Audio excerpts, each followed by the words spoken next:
Joan Gordon Webley, Constituency Chairman for East Rural St. Andrew. I support Mark Golding for 3 reasons. One of them is that Mark Golding is someone that you can speak with.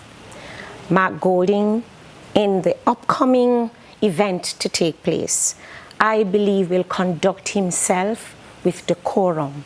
He will listen to us and he will make sure that all of us who support him is kept in line. We have to make sure that we do not destroy the People's National Party, number 1. Number 2, I support Mark Golding because as a member of the past shadow cabinet, Mark Golding comes to these meetings prepared, ready to listen to us, always fielding questions from us, and is never impatient in the way he answers any of us. And I believe that that's a good trait for a person in leadership, to listen to those around him and to listen to Jamaica on a whole. I support Mark Golding because I detect in Mark Golding excellent family value.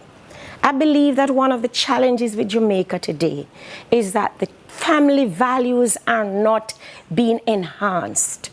When I've gone to all the socials of the People's National Party, Mark Golding is always there with his wife, taking part, dealing with us. And I believe that that is some of the family values I would like to see my leader undertake as we go forward.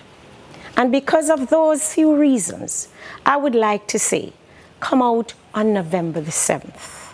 Support Comrade Mark Golding for leader of the People's National Party and for the future Prime Minister for Jamaica on a whole.